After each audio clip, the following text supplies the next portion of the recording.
Alam niyo itong ongoing rally ngayon sa Luneta at diyan sa EDSA, ano 'to, well-planned ito.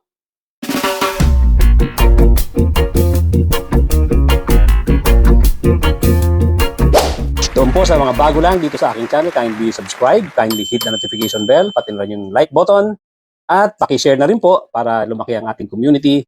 At tuloy-tuloy na po tayo sa ating topic for today. Ito ay hindi basta-basta rally lang. So kaya nga sinasabi ko doon sa aking nakaraang vlog na ito ay isang litmus test para dito sa presidency ni PBBM. At alam naman natin na malaking bagay yung pagsasalita ni General Browner tungkol sa kanyang stand bilang isang AFP chief at sinabi niya kung ano ang dapat maging stand ng isang tunay na professional bilang mga sundalo. So, malaking bagay yan, yung kanyang paglabas sa media at medyo nagkahetot-hetot yung plano ng iba't ibang grupo, lalong-lalo na yung grupo ng mga retired general. Malaking bagay yung paglabas ni General Browner, yung pagbigay niya ng statement at medyo nawala sa eskwela itong mga pinaplano ng mga iba't ibang grupo nga. At hindi ko sinasabing pati ang Iglesia ni Cristo ay kasama dyan, pero obviously, kaagad silang nagbigay ng statement na sinasabi nila na wala silang binibigay ng suporta kung yan ay tungkol sa unconstitutional na pagpapababa kay PBBM. I'm very happy to report that yung pong ating mga miyembro ng Armed Forces of the Philippines are very professional.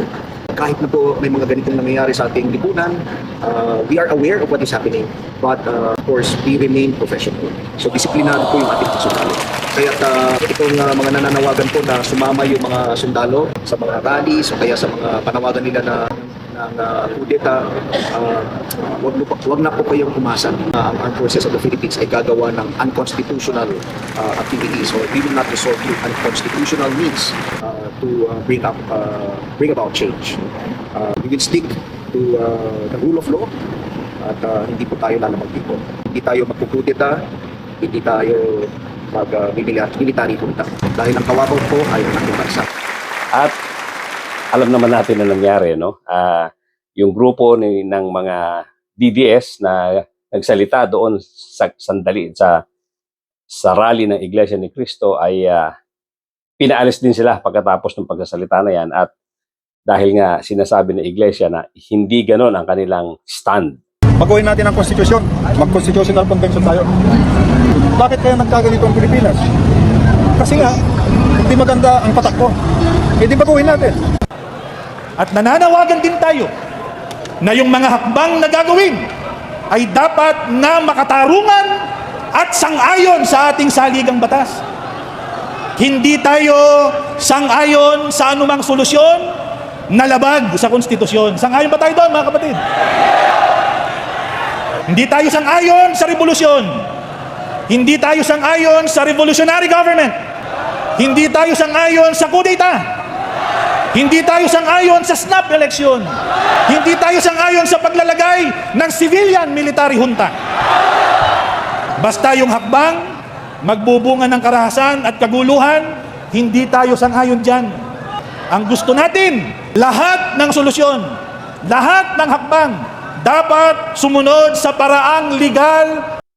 At yung niyayabang ni General Pokis na 300 to 500,000 hanggang 1 million daw na tao dyan sa EDSA ay hindi naman talaga nangyari.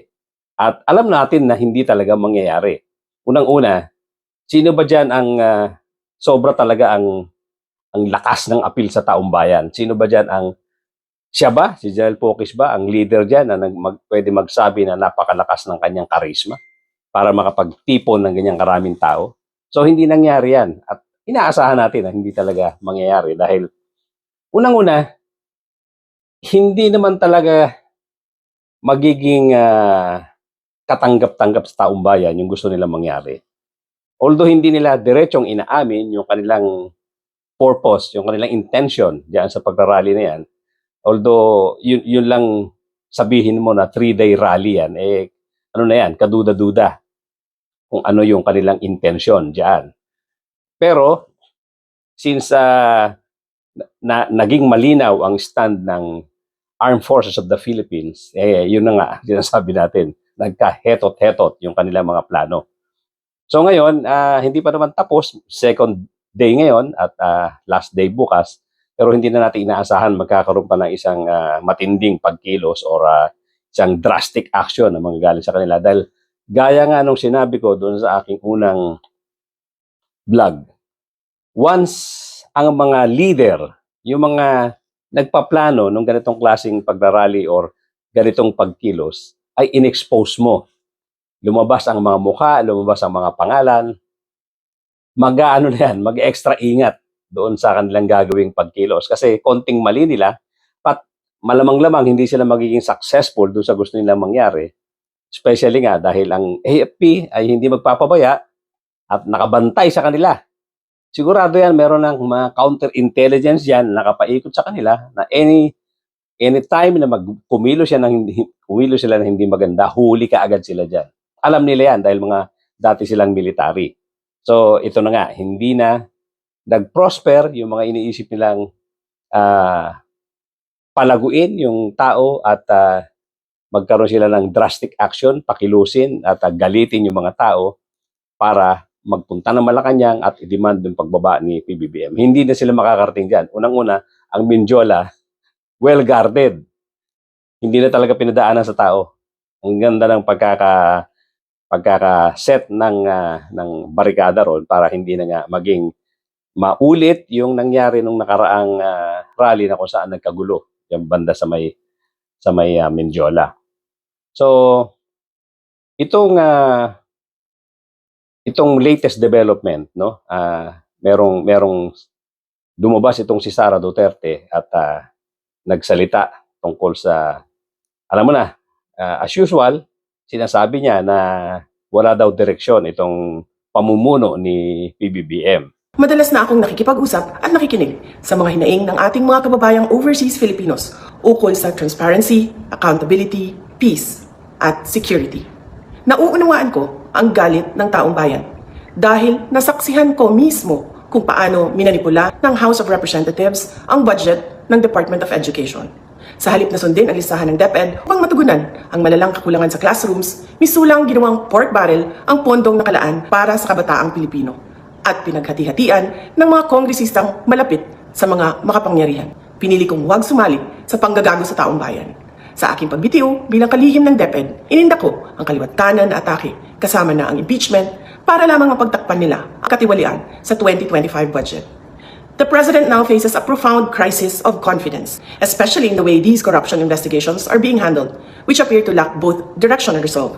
We also seek clear answers on how a budget that deprived Filipinos of billions and billions of pesos was approved under his watch. Kaisa ako ng milyong-milyong Pilipinong nadismaya at nandidiri sa pamahalaang lulong sa insekuridad at walang kabusugang kasakiman. Ang karapatan nating magsalita at magpahayag ang sandigan ng demokrasya. As usual, sasabihin niya na hindi niya galit siya sa korupsyon na nangyayari, etc. Pero hindi niya dapat ipaliwanag niya yung kanyang sarili. Bakit hindi niya isinasubmit ang sarili niya sa maayos na investigasyon nung iniimbestigahan siya doon sa Kongreso tungkol doon sa pondo na kailangan ipaliwanag niya. Kasi kung talagang para siya sa isang malinis na pamamalakad, pamumuno, dapat yung accountability na kanyang pinanumpaan sa kanyang pag-upo bilang isang secretary ng education at yung kanyang pagiging vice president, nanumpa yan eh. Pero nung tinatanong na siya tungkol sa accountability, doon sa perang itinatanong na nawawala, yung pera na nagastos kuno sa loob lang ng 11 days ay nawawala. Hindi niya pa ipaliwanag, galit na galit siya doon sa mga congressmen.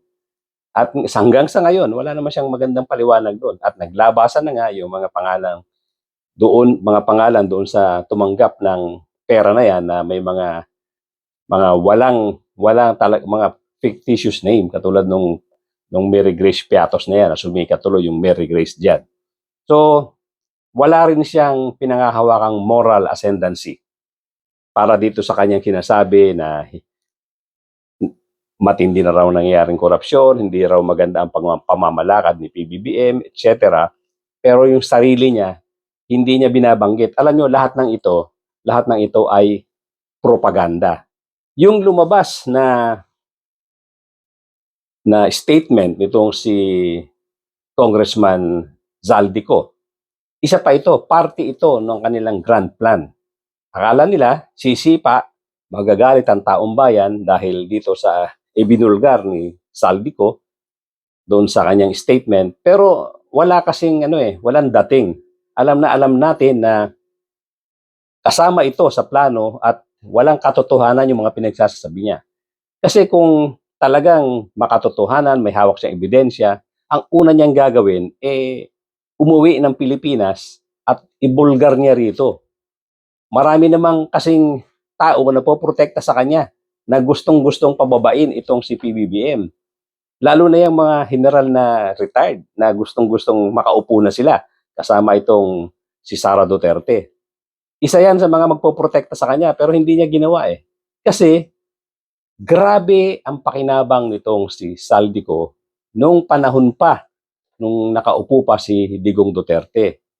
Hanggang doon sa COVID time na laganap yung pandemic, may pakinabang din si Zaldico dyan. Yung kumpanya niya, ang alam ko, nag-deliver ng mga medical supplies na kinailangan sa Pilipinas na walang bidding-bidding. Nakinabang siya dyan.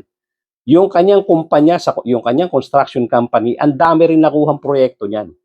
Noon pa, umpisa pa, nung panahon nga ni Digong Duterte. Kaya isa ito talaga, para din itong yung mga diskaya na grabe, sobra-sobra ang pakinabang dito sa mga flood control projects na lumalabas nga marami ng mga ghost projects. So, itong ginawa ni Zaldico, ito na yung huling barahan niya para iligtas ang sarili niya. Kasi alam niya, siguradong tulad nga ng mga diskaya, kakalaboso ito pag umuwi. Siguradong makukulong ito dahil ang hirap depensahan yung kanyang kinalalagyan at kitang-kita yung kanyang yaman. Eroplano, helicopter, at ano-ano pang mga mararangyang gamit, pati mga investments abroad, investment dito sa Pilipinas. Ang daming kitang-kita yung paglobo ng kayamanan niya noong makapasok siya sa mga kontrata sa gobyerno. Kaya alam niya na talagang isa siya sa siguradong makukulong. Kaya tingin ko talagang kumampi na siya doon sa kabila. Ngayon, hindi na ako mananahimik, ilalabas ko ang lahat ng katotohanan. May resibo, may ebidensya, at may pangalan.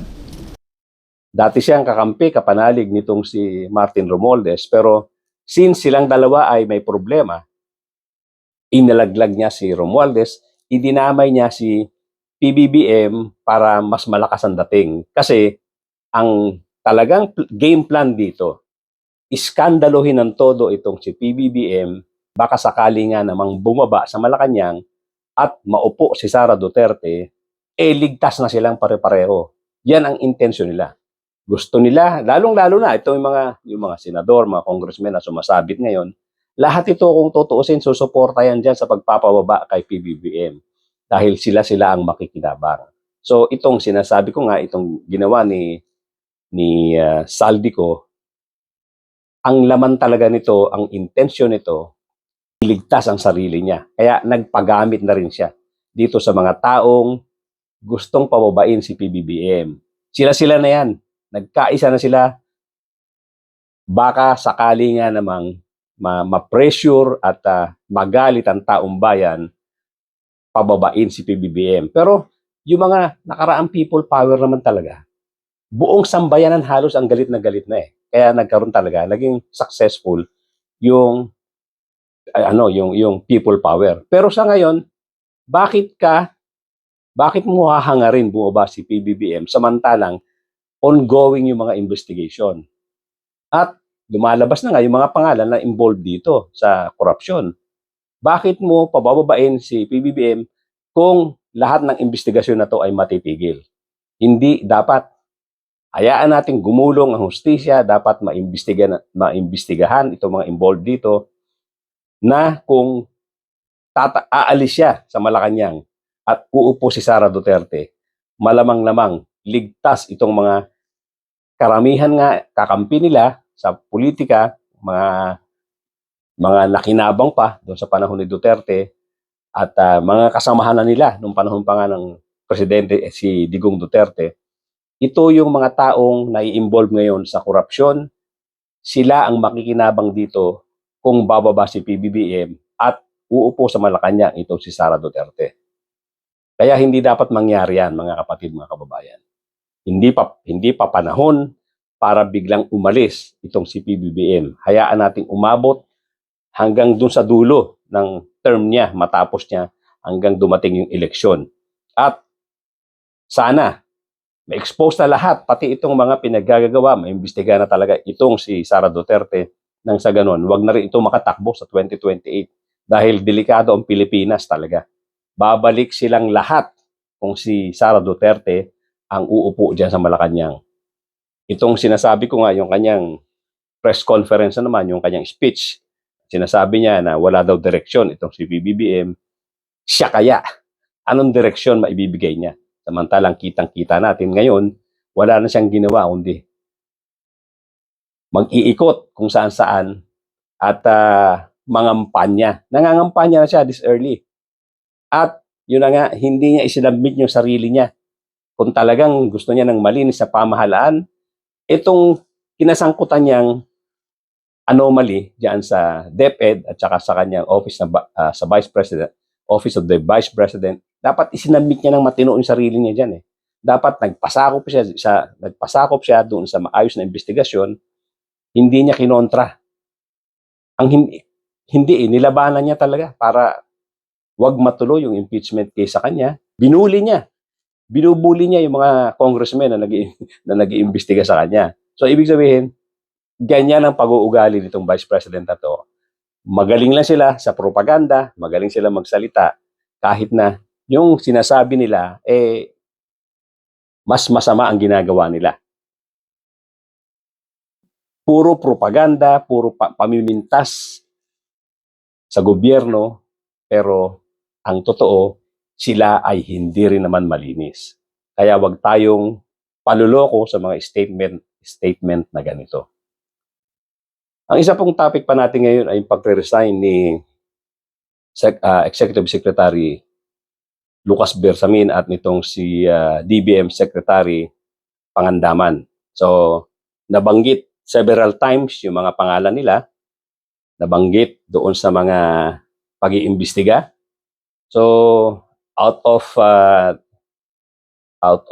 delikadesa, nag-resign itong mga ito at malalaman natin kung talagang sila ay may mga kinalaman dito.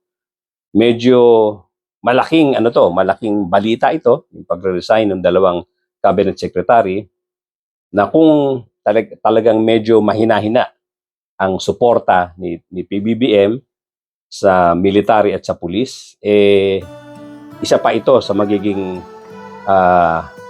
isa pang bagay ito na gagawing ikakapitalize ng mga kalaban na gusto siyang pababain. Itong pagre-resign na to ng dalawa niyang importanteng secretaries ay siya rito, gagawin itong malaking issue para sabihin talagang merong anomalya itong si PBBM. Pero gaya nga na sinasabi natin na mabuti na lang at klaro ang stand ng AFP, klaro ang stand ng PNP, madalagpasan ni PBBM ang lahat ng ito at nagkaroon naman kaagad ng kapalit itong dalawang ito. At sa tingin natin, magiging maayos naman ang takbo ng ating gobyerno. Ang importante lang, yun nga, huwag tayong bibigay sa ingay ng mga taong gusto siyang pababain dahil hindi po tayo makikinabang dyan. Ang makikinabang po dyan, yung mga nai-involve sa nakawan, makikinabang dyan si Sara Duterte, yung mga kapatid niya, at lahat ng mga kapanalig niya na wala rin naman talagang malinis na intensyon sa ating bansa, kundi para sa kanilang sariling kapakanan. Hanggang dito lang po muna mga kapatid, mga kababayan. Thank you so much for joining me today. At doon po sa mga bago lang sa aking channel, kindly subscribe, kindly hit the notification bell. Pati na rin po yung like button at mag-comment po tayo para tingin natin sa mga taong kinaukulan yung ating mga komento at malaman nila na tayo ay nakamasid at hindi tayo nagpapabaya. I-share po natin sa ganun ay matulungan ang ating Muntin Channel para lumaki ang ating community. Thank you so much once again, ladies and gentlemen, at mga kapatid, mga kababayan. Magkita-kita po tayong muli.